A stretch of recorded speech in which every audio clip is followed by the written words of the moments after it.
Graph y equals 2x minus 1. Identify the y-intercept. Well, this equation is written in the form y equals mx plus b. B is the second coordinate of the y-intercept.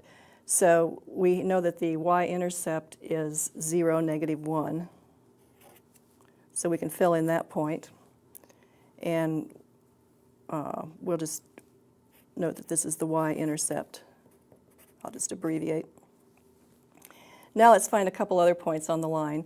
When x is negative 2,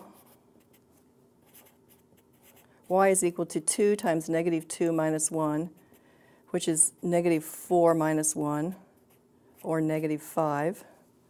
So I have negative 2, negative 5. And let's let x be 3. When x is 3, I have 2 times 3 minus 1, which is 6 minus 1, or 5. So that gives me the point 3,5 on the line.